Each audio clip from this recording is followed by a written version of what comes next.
Hello, welcome to the video. This is going to be a recent reads wrap up. Not actually so recent, but that's what we're gonna call it. Of all the books that I read in February and March, and I'm just gonna kind of do this in like a rapid fire wrap up kind of way because I don't want this video to be a million years long, but I did finish 1, 2, 3, 4, 5, 6, 7, 8, 9, 10, 11, 12, 13, 14, 15 books between the 2 months. So yeah, let's just do this really quick and be on our way for the day. Cooper says hi. The first thing that I finished in February was Tell No One by Harlan Coben. I gave this 4 stars. I really enjoy Harlan Coben in terms of kind of like older thrillers. Most of the ones that I've read from him, I think all of the ones that I've read from him have been older. I think this one aged really well. He did this fun thing where when he was writing, how do I explain this? So it wasn't done completely in third person. He wrote from first person when we were in the eyes of the main character, but then he also had a third person view where you could see what was going on in the rest of the story, which I really enjoyed. So in Tell No One, we are following our main character, Beck, whose wife was the victim of a serial killer sometime in the past. I think it was like 8 years or 10 years ago. And all of a sudden one day he gets a message containing information that only she would know. So he is kind of going on the hunt to figure out what happened, find his wife that he knows in the like deepest part of his heart is still alive. So that was fun. I don't think it's something that will necessarily stick with me. Actually, I had to read a synopsis of it before I started this video because I was like, what was this one about? But at the time I did give it 4 stars, so it's one of those books that's a good time while you're reading it. You might not necessarily remember it, but it was fun. I liked it. The next 3 books I'm going to talk about together because they are all part of the same series, and that is the first 3 books in the Dresden Files by Jim Butcher. I read Stormfront, I gave it 4 stars, Full Moon, I gave it 3 stars, and Grave Peril, I gave it 4 stars. So these books are all about the same. I did have a thing with the third one. When I started reading it, I thought I had actually missed something. I thought it was the 4th one because they introduced a new character and I was like, who is this person? But overall, I'm enjoying that series. The only thing that I have to say about it in general, and to keep this really short, is it's fun. Harry Dresden is a wizard detective or like private investigator in the city of Chicago, and he's just always getting up to, you know, hijinks in these books, I guess. But the one thing that I don't like about this series, and I feel like it's kind of toned down by the book that I'm on now, but it is still pretty prevalent, is the descriptions of women, I guess you could say. To keep this as concise as possible, all I'm going to say is every single woman in these books is beautiful, and completely obsessed with Harry Dresden, like no matter what. Young, beautiful, obsessed with Harry Dresden. Other than the way women are written and portrayed in these books, I think they're fun. They are a good time. They're quick, like they're very short, they're quick.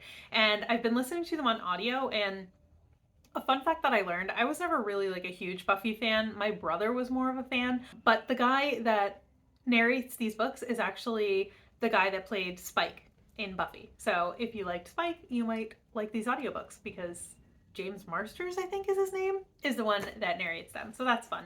But yeah, so that's all I will say about those. Next, I participated in the Start and Stop Buddy Read over on Allison's channel, Allison on a Book Break. She does it pretty much every month now. And the book that we read in February was From Below by Darcy Coates. I gave this 4 stars. I really enjoyed this. It was kind of a light horror. I've never read anything by Darcy Coates before, but I feel like that's what people say she writes. And this was, we were following a dive team doing like a deep dive into an old ship to, I think they were making a documentary, and something is not quite right with the ship, I will just say. It was a good time, it was creepy, it was fun, it was fast-paced, and I really enjoyed reading it. So if you are into any of that, if deep sea diving, light horror, or fun fast-paced reads, not necessarily fun, fast-paced reads appeal to you, I would definitely recommend From Below by Darcy Coates, and I will definitely be reading other things by the author in the future. And then the last book I read in February was All the Feels by Olivia Dade, which is the second book in the I always say that wrong, spoiler alert series. And I gave it 4 stars. Like with Tell No One, it wasn't like the most original story, but it was cute. So in this one, we're following our main characters, Alex and Lauren. Alex is a big time actor on this new show, or actually I don't think it's new, I think it's actually finishing its time on air, but this show, God of the Gates. And Lauren used to be an ER therapist or like a trauma therapist or something. He gets involved in a scandal and she's hired to just kind of keep him on the straight and narrow and like make sure that he's not getting in any trouble or anything. I believe her cousin or her brother or something works on the show, and that's how she got hired. I don't remember if that's accurate. I might be totally wrong about that. But like I said, it was cute. It won't really stick with me for too long, but I enjoyed it while I was reading it. So that is it for February. This is not going as fast as I wanted it to. I've already been filming for almost 10 minutes, and I read more in March than I did in February. So let's see how fast we can go here. So the first book that I finished in March was Set on You by Amy Lee. I gave this one 3.5 stars. Again, it was a cute romance, but it's not necessarily something that's going to stick with me. So in this one, we're following our main character, Crystal, who is a curvy fitness influencer on Instagram. I think it's on Instagram. It's on whatever, on social media. And she's at the gym one day trying to do her workout, and a guy jumps in front of her to use the equipment that she was working on, and it is their story. He is very fit and she is a curvy girl. So it's kind of that dynamic. What I did like about this book is that although Crystal is a curvy girl in a world of fit, thin people, I guess, she had a ton of confidence. It wasn't like she was in any way shy or worried about her body. She knew who she was and she was comfortable in the skin that she had. And I think that's a really great message. But her being paired with the main character and his kind of like high school antics, I wasn't a fan of that. But overall, like I said, it was a cute book. Next, I read Verity by Colleen Hoover. I did a whole video about it, so I'm not really going to talk too much about it here, but I gave it 2 stars and I will never read anything by Colleen Hoover ever again. That's how I feel about that. Next, I read Assistant to the Villain, and this one I gave 3 stars. It wasn't what I expected. So I bought it on a whim. When I bought it, I actually did not know that it was like a TikTok sensation or whatever, because I am not on TikTok.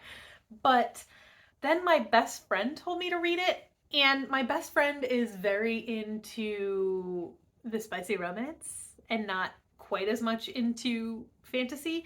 So I think I went in with the wrong expectation, and I think if I had known what it was before I went in, like since she recommended it to me, I thought it was going to be like a spicy fantasy romance. So going in with that expectation and getting what I got, I think it kind of threw me off.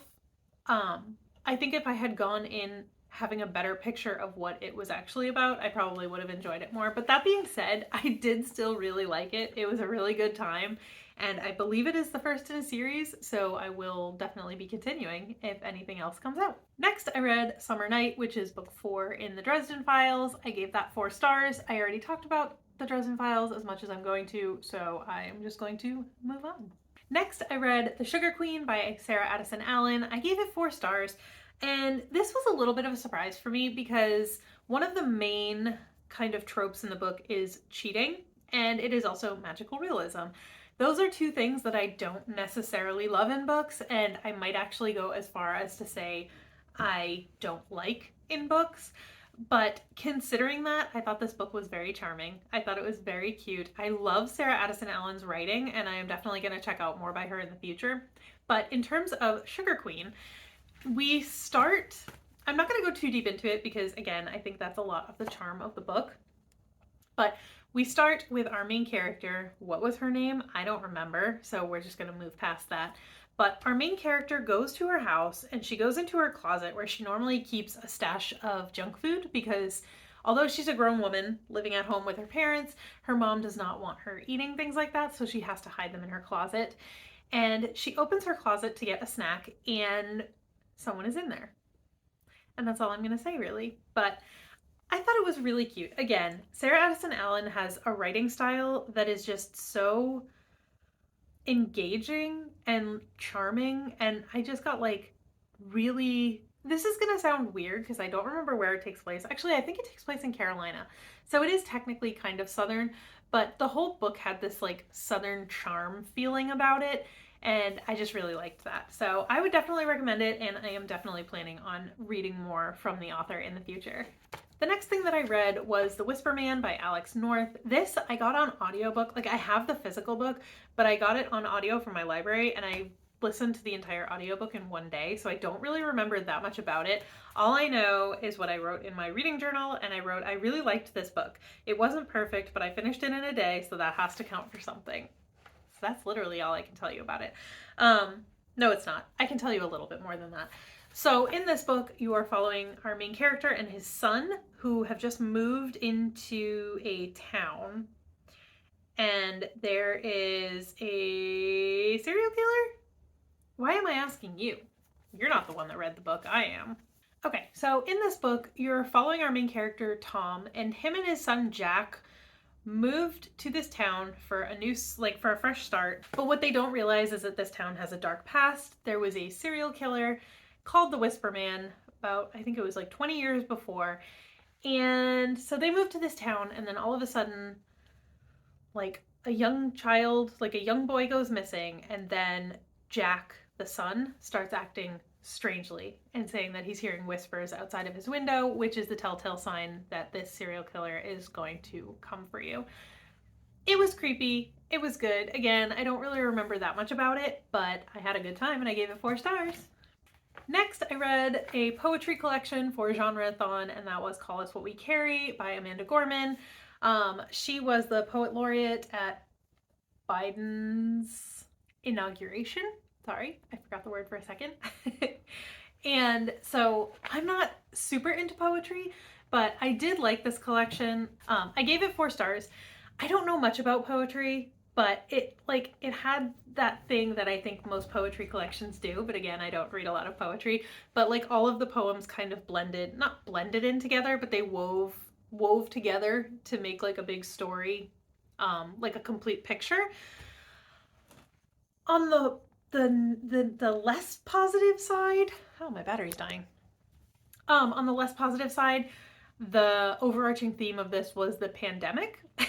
I feel like a lot of the poems were about the pandemic, which, you know, pandemic times, like high peak pandemic times, are not things that I really want to relive ever again in my life, but it was what it was. I liked it. I think she's very talented, and I mean, if I'm ever in the mood for poetry again, I will definitely check her out with anything new that she comes up with. Next, I read Royal Assassin by Robin Hobb. It is the second book in the Farseer trilogy in the realm of the Elderlings, and this one I gave 4 stars. I liked it more than I liked the first one. Again, it's the second in a series, so I'm not going to give a ton of details, but we are following Fitz as he is brought up to be an assassin for the king. He is the bastard son of a prince, and the king takes him in and has him trained to be an assassin. That is the first book. I'm not going to go into the second book. All I will tell you is that I did like it more than the first book. I feel like the first person is growing on me, but it's still not really my favorite. And then finally, I am happy to say I read A Pinch of Magic, which was the March Start and Stop Buddy Read book, and I gave it 5 stars. And it was the first book that I've given 5 stars all year. I don't think it was necessarily like a perfect book, but it was middle grade, so I feel like I kind of rated it easier. Like, I wasn't as hard on it as I would be with an adult book. But it was so cute. I really enjoyed it. I had a good time reading it. We are following 3 sisters who find out that their family has some magic. And our main character is the middle sister, and all she wants is to get off of this island that she grew up on called Crowstone. And right before she can get away, the grandmother comes out of nowhere and says like, you can't leave, like you cannot leave, and tells them that they have magic and they are cursed. And their curse means that they can never leave the island.